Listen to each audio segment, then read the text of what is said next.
Welcome to Vorldrevolution. Dear friends, today we will share summary and example from the book Motivational Management by Hiam.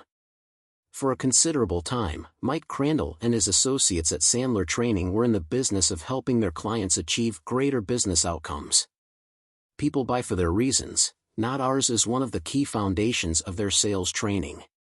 Likewise, the folks you work with daily come to work because of their reasons. When you grasp these motivating factors, you'll motivate them.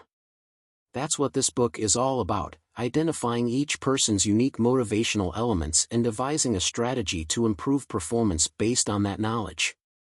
Some of the concepts you'll learn here have already been discussed. Rather than ignoring it, ask yourself if you've customized that notion for a single person and if you've properly adopted that tool throughout your business, as Crandall suggests. Let's get this discussion started. What motivation is and why it matters. Crandall's concept of motivation is as follows. Motivation is all about identifying and exploiting rewards that are significant to a certain individual. It all boils down to figuring out what's going on behind the surface. On the surface, most individuals appear to desire the same things. Recognition, increased remuneration, and so on.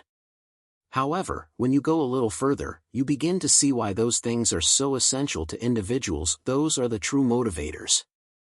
Crandall explains by telling the story of two little girls. Maria and Amy are getting ready to start kindergarten. Each girl is looking forward to the new school year, which begins tomorrow morning. Maria has trouble sleeping. Amy is having trouble sleeping. Maria is unable to sleep since she is ecstatic about the next day. Amy is unable to sleep because she is terrified of the next day. On the exterior, we have two young ladies who cannot sleep. On the outside, the issues are the same, such as your team members desiring more compensation or recognition. However, if you want to get both girls to sleep, you'll need to use a different technique for each. Certainly, you could tell them both that if they don't go to sleep, they'll be weary at school the next day, but it wouldn't get to the root of the problem and quiet their thoughts. Similarly, you can't just deliver a speech, or hire a speaker to give a lecture, and then cross inspiration off your to-do list. To truly harness the genuine power of inspiration, you must go deeper and understand each individual. You already understand this, but the actual question is whether you're doing it. The 5 stages of growth. Humans go through 5 phases of development, according to Crandall. You first become aware of a problem. How do I get more dialed into what's going on around me, is a question for this stage. Second, you gain insight into how to resolve your issue. The majority of individuals stop here, believing that the problem has been solved. The finest managers, like you, keep pushing through 3 more stages. Third, you put everything you've learned into practice in our unique situation. As a result of what you've learned, you've begun to do things differently. The 4th stage is skill development, which involves improving on the adjustments made in the 3rd phase. It becomes a habit at the 5th and final stage of development. Motivating your workforce by recognizing their individual motivations has become as automatic as tying their shoelaces. Let's go back to stage 2 and learn how to motivate your staff to get you there. Example. The journey of TechWave Inc. TechWave Incorporated is a tech startup founded by a group of passionate engineers. Over the years, the company experiences significant growth, moving through the 5 stages of organizational development. The CEO, Laura, navigates these stages by adapting her management style to meet the evolving needs of the company and its employees. Stage 1, Startup Phase. In the startup phase, TechWave Incorporated is a small team working tirelessly to bring their innovative product to market. Laura focuses on fostering a strong sense of purpose and excitement among her team. She holds daily stand-up meetings to keep everyone aligned and motivated. The informal, energetic environment encourages creativity and rapid problem-solving. Laura's hands-on approach and open communication build a strong foundation of trust and commitment. Stage 2, Growth Phase. As TechWave Incorporated begins to gain traction, the company enters the growth phase. The team expands, and new employees bring fresh ideas and skills. Laura recognizes the need for more structured processes to manage the increasing complexity. She implements clear roles and responsibilities, introduces performance metrics, and establishes regular training programs. By providing opportunities for professional development and recognizing individual contributions, Laura keeps the team motivated and engaged during this period of rapid expansion. Stage 3, Maturity Phase. In the maturity phase, TechWave Incorporated has established itself as a leader in the industry. The focus shifts to maintaining high performance and sustaining growth. Laura emphasizes the importance of continuous improvement and innovation. She encourages cross-functional collaboration and invests in advanced technologies to stay ahead of competitors. To keep the team motivated, Laura introduces a comprehensive rewards system that includes bonuses, promotions, and public recognition for outstanding achievements. This approach helps maintain a high level of motivation and commitment among employees. Stage 4, Decline Phase. Despite its success, TechWave Incorporated faces challenges that lead to a decline phase. Market saturation and increased competition put pressure on the company's performance. Laura addresses these challenges by fostering a culture of resilience and adaptability. She encourages open dialogue about the company's difficulties and involves employees in brainstorming solutions. By empowering her team to take ownership of the recovery process, Laura rebuilds trust and motivation. She also focuses on identifying new market opportunities and diversifying the product line to revitalize growth. Stage 5, Renewal Phase. Through strategic initiatives and a renewed focus on innovation, TechWave Incorporated enters the renewal phase. Laura leads the company through a transformation, leveraging the lessons learned from the decline phase. She invests in cutting-edge research and development, forms strategic partnerships, and explores new business models. Laura also prioritizes employee well-being, introducing flexible work arrangements and wellness programs. These efforts create a positive and dynamic work environment, reigniting the team's passion and drive for success. The old way, the carrot and stick. Many people are aware of the carrot and stick methods of motivation, which are best shown by how a donkey may be persuaded to carry you to your goal. You can either reward good behavior, the carrot, or penalize bad behavior, the stick. Instead of skipping over these two ways, let's examine them immediately so we can compare them to a third approach, the ambition to become a thoroughbred. Incentive programs. As Crandall points out, incentive schemes work for certain individuals in some situations, but they seldom work for everyone. And 3 requirements must be met for them to work. Let's stick with the donkey example for a while. First, the donkey must be hungry, there must be a longing for the incentive. Second, the weight must be light enough to feel they can cross the finish line, provided they know where it is. This is the one most managers overlook. Finally, the carrot must be large enough. It's exceedingly difficult to get these right across an entire business, and the outcomes are sometimes unsatisfactory. In reality, many incentive schemes have the reverse effect. People get demotivated and put in less effort rather than more. Fear programs. Fear-based programs, like incentive programs, can be effective in the short run if certain conditions are satisfied. First and foremost, there is dread. Second, individuals must think they can perform the task at hand. Finally, the stick is big enough, the penalty for non-performance must be severe enough to compel behavior. These, on the other hand, practically never work in the long run and will instead push people away from your team or business. Fear has the unique potential to suffocate creative and imaginative thought, both of which are necessary to reach your objectives in the first place. The bottom line is that you may execute these regimens and possibly get short-term benefits. Still, they almost always backfire and never work in the long run. So let's get to what actually works in the short and long run. Examples. Example 1, the Sales Team Incentive Program. Imagine a sales team in a large corporation. The management decides to implement a carrot-and-stick approach to boost sales performance. They introduce a monthly incentive program where top performers receive significant bonuses, the carrot.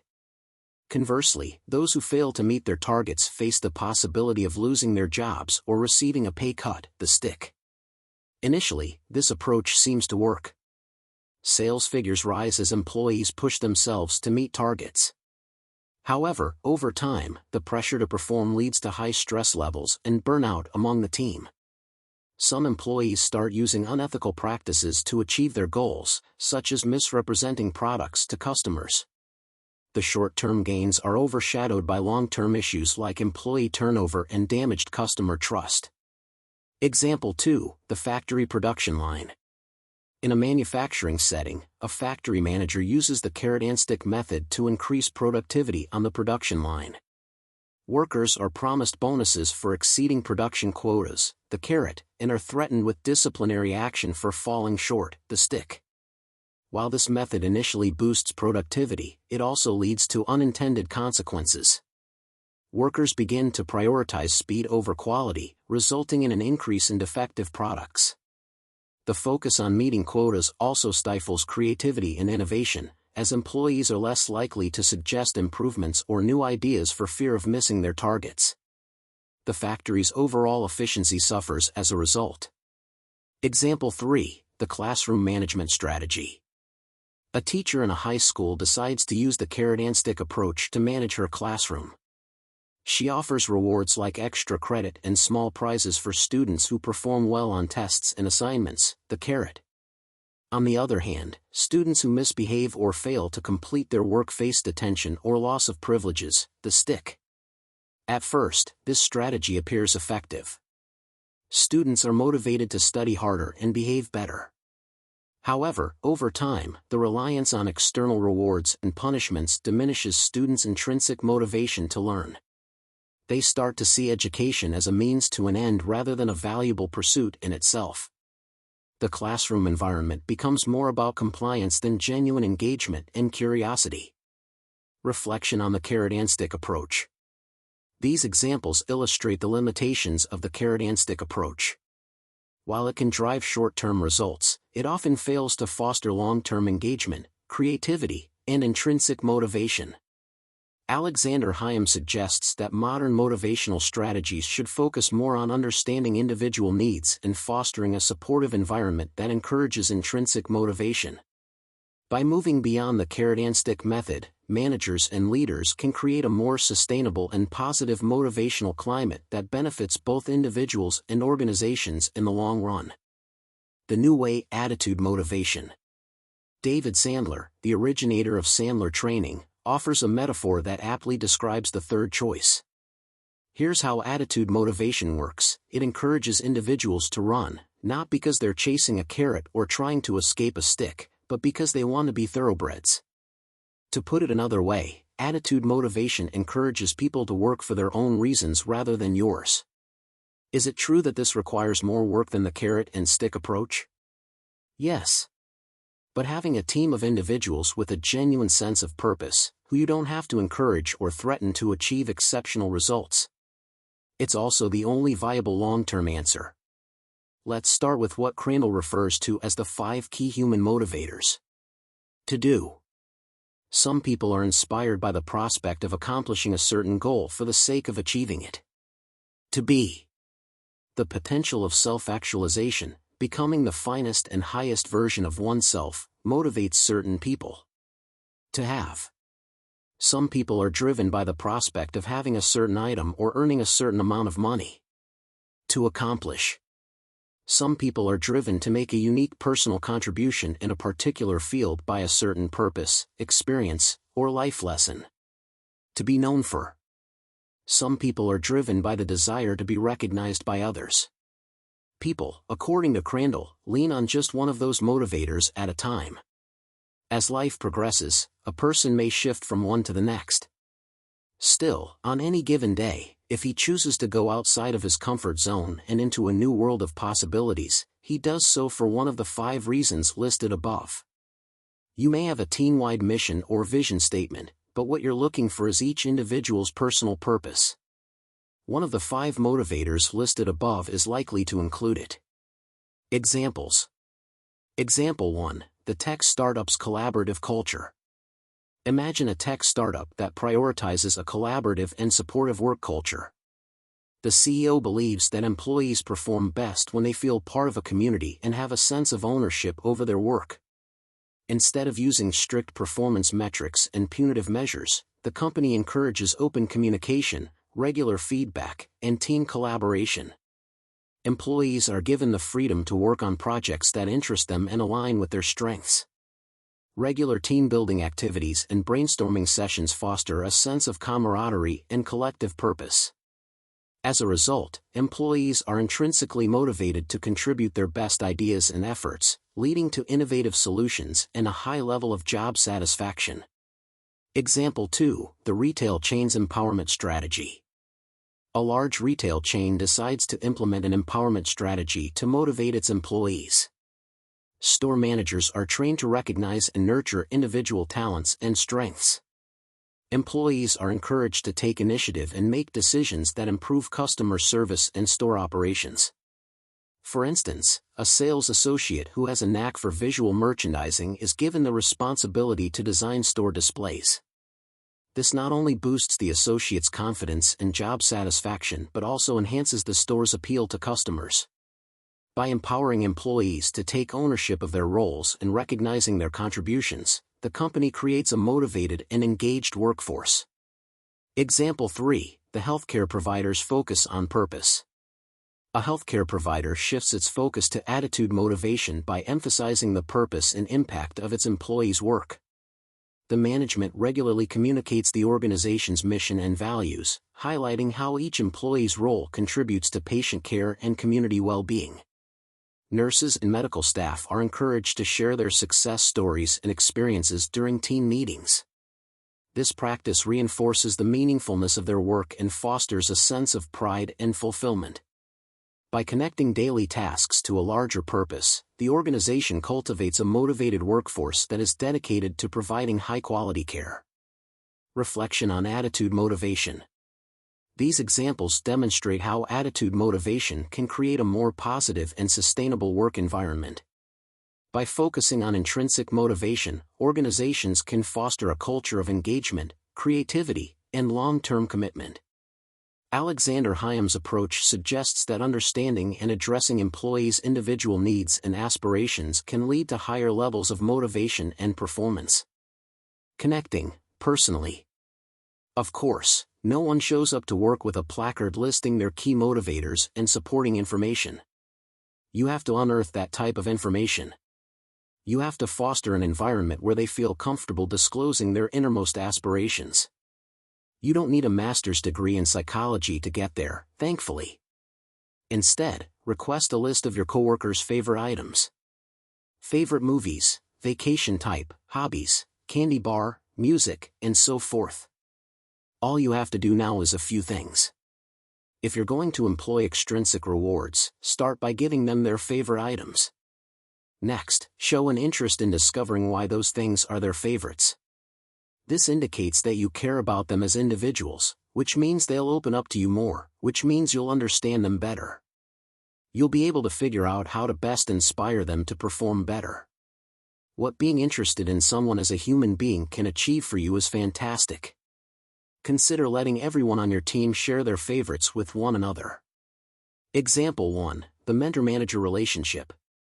Imagine a manager at a mid-sized marketing firm who takes a personal interest in the development of her team members. She schedules regular one-on-one meetings with each employee, not just to discuss work-related issues but also to understand their personal goals, challenges, and aspirations. One of her team members, Sarah, is struggling with balancing work and family responsibilities. The manager listens empathetically and offers flexible working hours to help Sarah manage her time better. She also connects Sarah with resources for professional development that align with her career goals. This personal connection makes Sarah feel valued and supported, leading to increased job satisfaction and motivation. Example 2, the CEO's open-door policy. At a large tech company, the CEO implements an open-door policy to encourage personal connections with employees at all levels. He regularly walks around the office, engaging in casual conversations with staff members. He takes the time to learn about their interests, hobbies, and family lives. During one of these interactions, an employee named John shares his passion for environmental sustainability. The CEO recognizes John's enthusiasm and invites him to lead a new company initiative focused on reducing the organization's carbon footprint. This personal connection not only motivates John but also fosters a sense of purpose and belonging within the company. Example 3. The Team Building Retreat. A nonprofit organization organizes an annual team building retreat to strengthen personal connections among its staff. The retreat includes activities designed to build trust, communication, and camaraderie. Employees participate in workshops where they share their personal stories, challenges, and successes. During the retreat, a team member named Maria opens up about her struggles with imposter syndrome. Her colleagues respond with empathy and support, sharing their own experiences and offering encouragement. This personal connection helps Maria feel more confident and valued, enhancing her motivation and commitment to the organization's mission. Reflection on connecting, personally. These examples highlight the power of personal connections in motivating employees. By taking the time to understand and support employees on a personal level, managers can create a more engaged and motivated workforce. Alexander Hiam's approach suggests that genuine relationships and empathy are key to fostering a positive and productive work environment.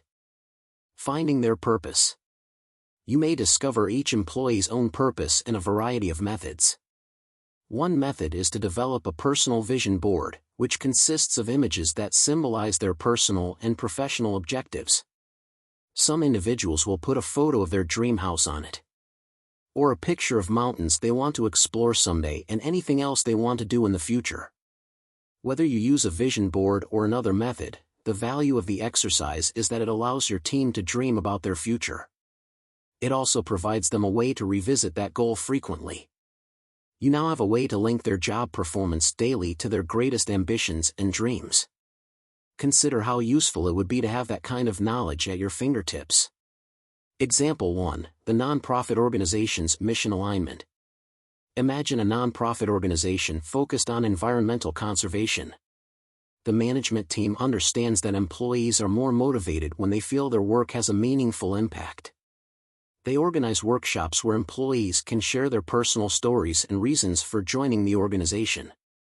One employee, Lisa, shares her passion for wildlife protection, inspired by her childhood experiences in nature. The management team recognizes this and assigns her to lead a new project aimed at protecting endangered species. By aligning Lisa's personal purpose with her work, the organization not only benefits from her enthusiasm and dedication but also fosters a deeper sense of fulfillment and motivation in her role. Example 2. The tech company's innovation lab. A tech company creates an innovation lab where employees can work on projects that align with their personal interests and passions. The company encourages employees to propose ideas that they are passionate about and provides resources and support to bring these ideas to life. An engineer named Mark is passionate about developing technology to improve accessibility for people with disabilities. He proposes a project to create a new software tool that enhances accessibility features in everyday devices. The company supports his initiative, and Mark's project becomes a significant success. By finding and supporting Mark's purpose, the company not only drives innovation but also boosts Mark's motivation and job satisfaction. Example 3. The healthcare provider's patient-centered approach. A healthcare provider emphasizes the importance of patient-centered care and encourages employees to find personal meaning in their work. The management team regularly shares stories of how their services have positively impacted patients' lives, reinforcing the organization's mission and values. A nurse named Emily finds great purpose in providing compassionate care to her patients. The management team recognizes her dedication and supports her in pursuing further training in palliative care, a field she is deeply passionate about. By helping Emily find and pursue her purpose, the organization enhances her motivation and commitment to providing high-quality care. Reflection on finding their purpose. These examples illustrate how helping employees find their purpose can lead to higher levels of motivation and engagement. By aligning personal values and goals with organizational objectives, managers can create a more fulfilling and productive work environment. Alexander Hiam's approach suggests that understanding and supporting employees' individual purposes can lead to a more motivated and committed workforce. Understanding behavioral wiring. Finally, you'll need to know how your team likes to communicate with one another if you want to master encouraging them to accomplish their best job. DISC is a behavioral model that helps you determine which participation style a person most closely resembles. They are as follows. Dominant. Dominant people are outgoing and enjoy being in command of circumstances. They don't appreciate small conversation and prefer to win in advance. Stick to business and utilize a results-oriented attitude when dealing with these people. Influencer. Influencers are persons who are approachable and trustworthy. They want to be liked and a part of a team. They are not rational decision makers and might be spontaneous and intuitive. They don't get down to business, they get around to business, as Crandall puts it. Steady relator. They are pleasant and patient folks that know how to preserve the peace and prevent dispute. They dislike shocks and changes. They are devoted, yet they seldom express their genuine sentiments. Compliant. These folks are cautious thinkers who are obedient. They are meticulous perfectionists who always gather new information to find the ideal answer. We don't really have time in this brief to detail these styles. But if you're going to utilize a system like this, make sure your employees do the evaluations beforehand. It's a recipe for disaster to guess which individual connects with which style. Example 1. The customer service team's personality assessment. Imagine a customer service team at a large telecommunications company. The manager decides to use personality assessments to understand the behavioral wiring of each team member. These assessments reveal various personality traits, such as introversion, extroversion, and levels of empathy. One team member, Alex, is identified as highly empathetic and patient, making him well-suited for handling complex customer complaints. Another team member, Jamie, is found to be highly extroverted and thrives in fast-paced environments, making her ideal for managing high-volume customer inquiries. By understanding these behavioral tendencies, the manager assigns roles that align with each team member's strengths, leading to increased job satisfaction and improved customer service outcomes. Example 2. The sales department's motivational triggers. In a sales department of a retail company, the manager uses behavioral insights to identify what motivates each salesperson. Through one-on-one interviews and observations, the manager learns that some employees are driven by competition and recognition, while others are motivated by personal growth and learning opportunities. For instance, a salesperson named Chris is highly competitive and thrives on public recognition. The manager sets up a monthly sales leaderboard and awards for top performers, which significantly boosts Chris's motivation and performance. On the other hand, another salesperson, Taylor, values personal development. The manager provides Taylor with opportunities for advanced sales training and mentorship, which enhances Taylor's skills and motivation. Example 3. The engineering team's work environment. At a software development company, the engineering team is composed of individuals with diverse behavioral wiring. The manager recognizes that some engineers prefer quiet, focused work environments, while others thrive in collaborative, dynamic settings. To accommodate these preferences, the manager creates different workspaces within the office. There are quiet zones for those who need concentration and open collaboration areas for those who enjoy teamwork. An engineer named Sam, who prefers a quiet environment, is given a workspace in the quiet zone, leading to increased productivity and job satisfaction. Meanwhile, another engineer, Jordan, who enjoys collaboration, thrives in the open area, contributing innovative ideas and solutions. Reflection on understanding behavioral wiring. These examples demonstrate how understanding and leveraging behavioral wiring can lead to more effective management and motivated employees. By recognizing individual differences and tailoring approaches to meet these needs, managers can create a more supportive and productive work environment. Alexander Hiam's approach suggests that understanding the psychological and emotional drivers behind behavior is key to fostering motivation and performance. Conclusion. In this synopsis, we've addressed as much material as we can. You now have a foundation for creating rapport with your team, so they'll share their ambitions and dreams, and you can tie their day-to-day job to their personal purpose. You also know that you may delve even further. Discover how each individual is wired behaviorally so you can relate to them in a way they can comprehend. All that's left now is to put what you've learned into practice. Then convert it into actual abilities, and eventually, make them habits you employ every day to improve your team's performance. Connect with your local Sandler training consultant if you want to do more of this in your business. They'll know what to do next. Thank you for listening. I hope this content is useful to you. If you like this kind of content, please like, share, and subscribe to our channel to support our team.